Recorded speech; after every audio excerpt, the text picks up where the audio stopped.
nggak boleh melupakan sejarah bahwa pendahulu kita sudah memulai membangun fondasi. Kita sebagai generasi penerus tidak given tiba-tiba ada semua itu tertata, ada proses. Oleh karena itu hargai ya senioritas.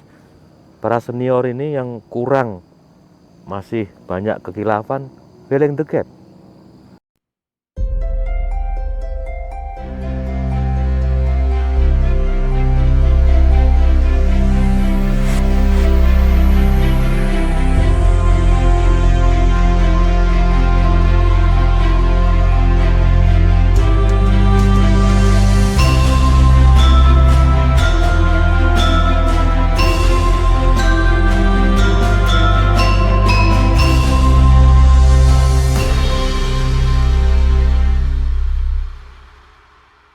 Visi konservasi alam di Indonesia menurut saya dan berdasarkan pengalaman panjang saya adalah menyeimbangkan antara kepentingan ekologi, fungsi ekologi, kepentingan sosial, budaya, dan ekonomi.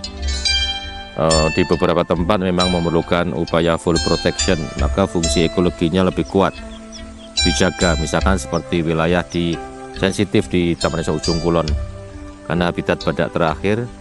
Tetap juga pendekatan full protection itu didukung oleh pendekatan kesejahteraan masyarakat desa-desa penyangga.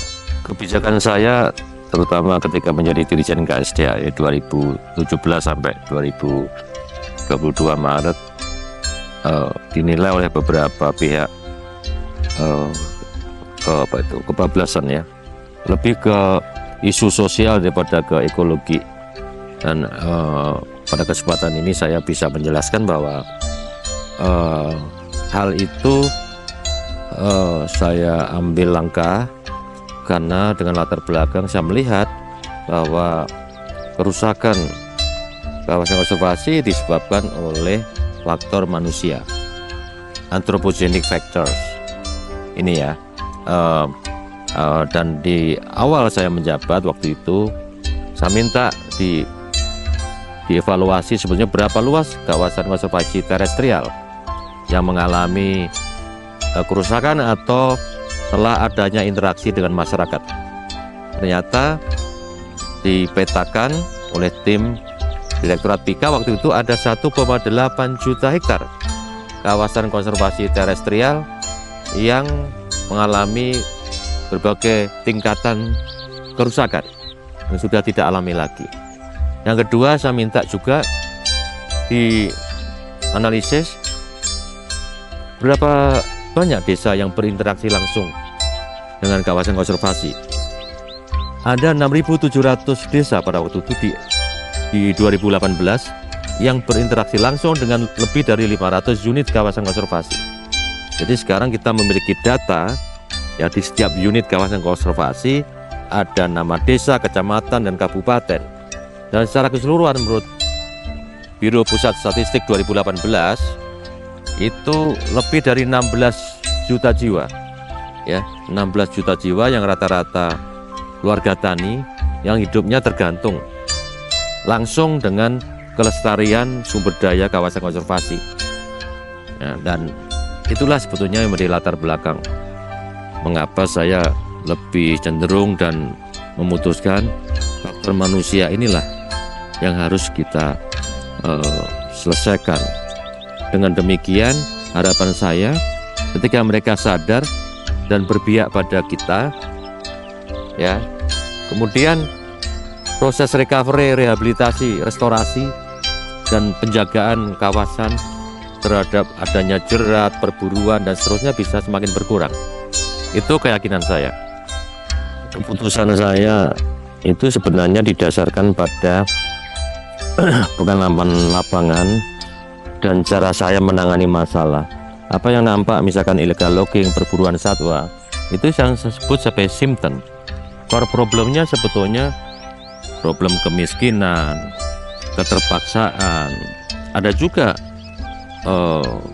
orang-orang yang menyuruh mereka untuk melakukan kegiatan perburuan. Ada juga yang organized crime, kegiatan-kegiatan ilegal yang dilakukan secara terorganisir. Dan oleh karena itu saya mendorong yang diselesaikan sebetulnya core problemnya yang harus diselesaikan, dan tidak selalu itu dilakukan dengan cara menangkap dan memproses penegakan hukum. Sebetulnya itu opsi terakhir. Setelah kita melihat, apalagi kalau problemnya karena kemiskinan, solusinya bukan ditangkap orang itu, tapi dengan pendekatan-pendekatan yang kemudian saya sebut sebagai kemitraan konservasi. Di dalam P6 2018 saya memutuskan menandatangani peraturan Dirjen tentang kemitraan konservasi yang sebetulnya dasarnya adalah Permen tentang perhutanan sosial. Itu ada dasar hukumnya itu. Saya dengan sadar mendokumentasikan semua pengalaman sejak dulu tahun 2001 dengan buku pertama bersama dua adik kelas saya, Daru Indrio dan Syarif, berkaca di cermin retak. Itu buku pertama ketika saya waktu itu kepala seksi, dan memang itu kemudian menjadi dasar yang saya sebut sebagai personal calling, panggilan hidup Jawa. Saya menyatakan ya, menulis itu candu ya. Pramudia bilang menulis adalah bekerja untuk keabadian, dan karena proses pembelajarannya ilmu konservasi alam itu memerlukan multidisipliner, pendekatan ilmu ekologi dan biologi konservasi, tapi juga sosial antropologi. Itu memerlukan satu catatan baik proses pembelajaran yang berhasil maupun yang kurang berhasil. Gerakan literasi ini sebetulnya sering kita lupakan. Itu ada di pembukaan Undang-Undang Dasar 1945 tentang mencerdaskan kehidupan bangsa. Dan di dunia konservasi saya terpanggil untuk menulis tentang itu. Saya merasakan dan meyakini bahwa saya telah membawa beberapa kebaruan di dalam urusan mengelola kawasan konservasi di Indonesia, memberikan fondasi, membangun kesadaran ya bahwa konservasi harus berhasil di tingkat lapangan. Konservasi berhasil ketika tumbuhnya collective awareness di tingkat masyarakat dan para pihak yang punya kepentingan dengan kawasan konservasi, termasuk pengembangan ekowisata yang tetap harus melibatkan masyarakat setempat. Juga upaya-upaya dulu saya sebut sebagai resort based management, sekarang dikembangkan sebagai smart patrol yang berkembang terus. Intisarinya adalah sebetulnya itu adalah bekerja di tingkat tapak, kemudian scientific base, riset di kawasan konservasi, kerja dengan multidisipliner dengan pakar dan praktisi dan mahasiswa, generasi muda, dan juga pemerintah daerah, provinsi maupun kabupaten.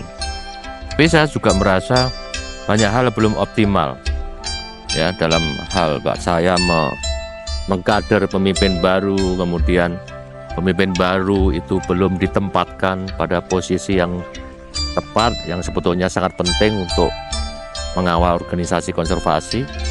Itu beberapa hal yang belum berhasil saya lakukan, termasuk mengawal masa transisi pasca saya tidak menjabat. Nah, itu memerlukan komitmen juga dengan pejabat yang baru, dan hal ini sebetulnya sangat penting. Saya mengalami di Leuser di 2005-2007 ketika saya keluar dari Leuser ke Jakarta, dan masa transisi tidak dikawal walaupun saya kawal juga. Informal communication dengan pejabat baru itu sangat penting. Hal-hal yang menjadi kekurangan saya apa, dan kemudian yang sudah maju itu diteruskan, yang kekurangan saya harus segera ditutup, filling the gap. Saya kira itu yang sangat saya rasakan dan mungkin dirasakan oleh kepala balai di seluruh Indonesia. Pesan saya untuk pekerja konservasi, baik birokrat konservasi maupun siapapun yang tergerak hatinya untuk membantu konservasi alam di Indonesia, itu menurut Eckhart Tolle, seorang guru spiritual di Amerika yang sering baca bukunya, ada 3 hal ya. Kita memerlukan kerja dengan sadar. Kerja dengan sadar adalah bekerja dengan enjoy, acceptance, dan enthusiasm. Bekerja dengan 3 hal ya, merasa nyaman bekerja, ya, karena lingkungan kerjanya nyaman, leadershipnya mendukung, membangun suasana kerja nyaman, kemudian kerja dengan acceptance itu menerima, ikhlas menerima jabatan posisi dia pada saat ini. Ada buku lagi yang penting juga, the power of now misalkan ya, pentingnya sadar, bekerja ikhlas, menerima saat ini bekerja yang terbaik, besok lagi bekerja yang terbaik untuk masa depan, dan antusias, penuh passion, semangat. Bekerja dengan sadar akan menghasilkan karya yang besar, bukan hanya output proyek, tapi juga outcome dan bahkan menginspirasi. Itu pekerjaan yang menginspirasi. Pesan saya untuk para pemimpin konservasi alam di Indonesia adalah memang harus membangun sikap mental, ya, attitudes yang humble, ya, kemudian selalu mengembangkan sikap ingin tahu, curiosity, ya, sifat ingin tahu kenapa itu terjadi begitu, kenapa satwa ini bergerak ke sana, dan kenapa kemudian ada terjadi problem dan munculnya berbagai macam potensi kawasan. Saya kira itu sangat penting, juga membangun network, kerjasama dengan para pihak. Pengalaman saya, network saya sudah ada yang 20 tahun membangun network, dan sampai sekarang masih berkomunikasi dengan saya.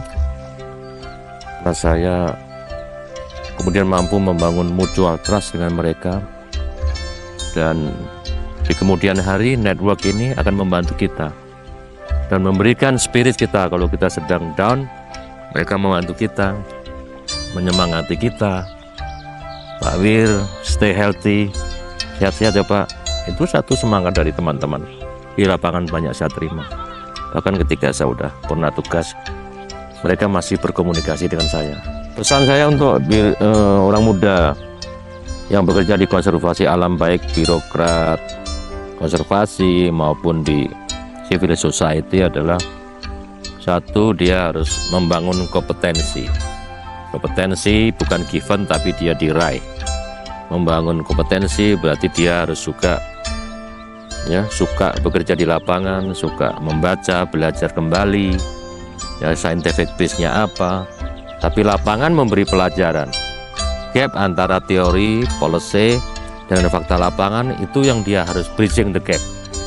Generasi muda harus juga kemudian berani menyampaikan pendapat-pendapatnya dan memberikan masukan kepada pemimpin di atasnya.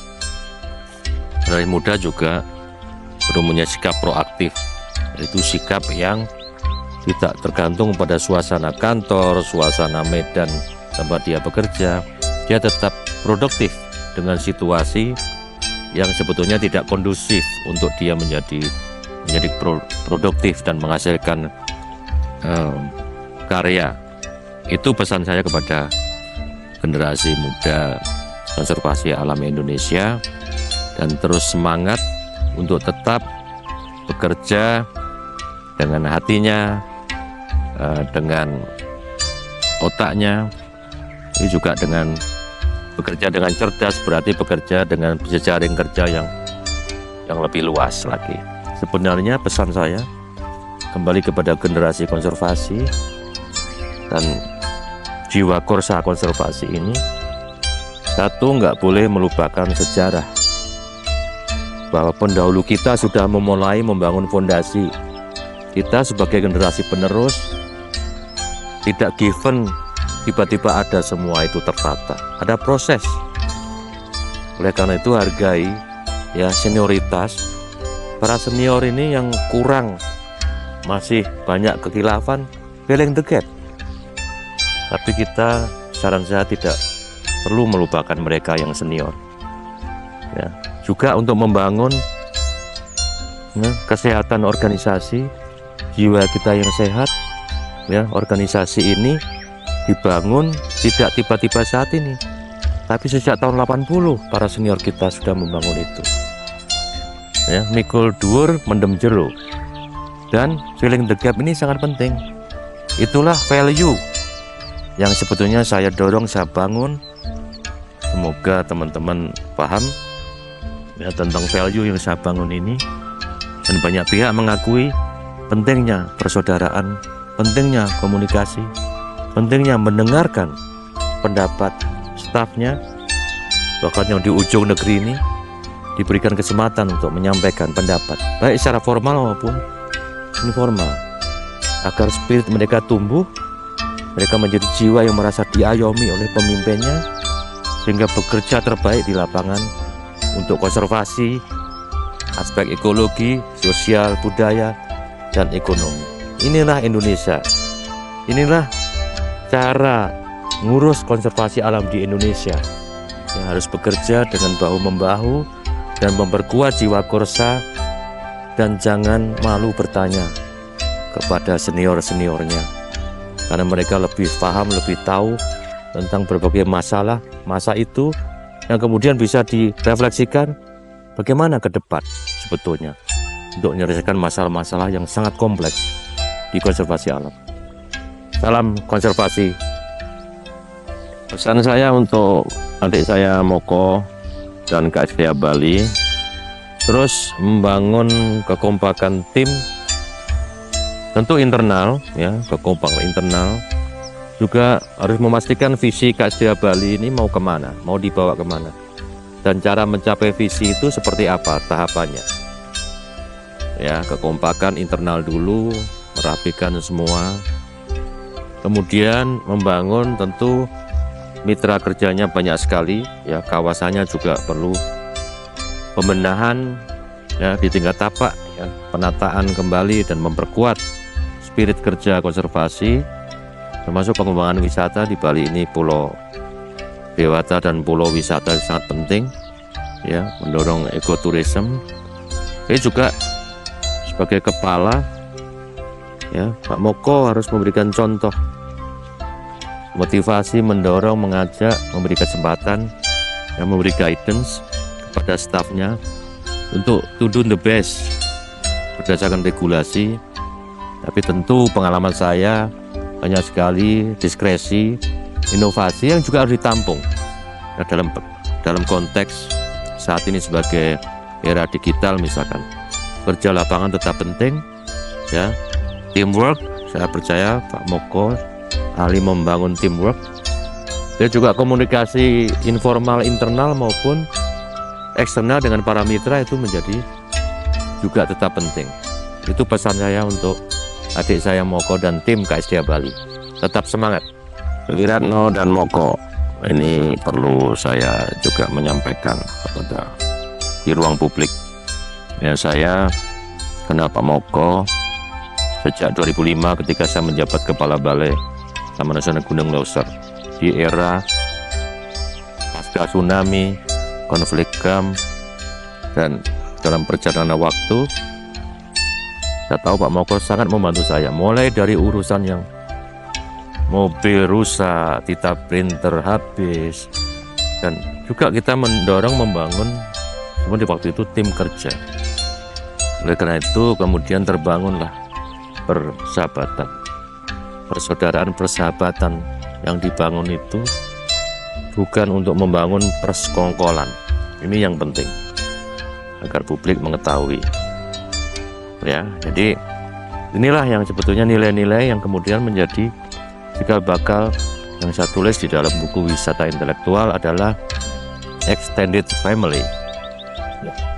Konservasi, roh konservasi alam Indonesia dengan semua persoalan yang berat itu harus dikembangkan sistem persaudaraan yang kental, yang intimate, yang saling membantu, saling mendukung.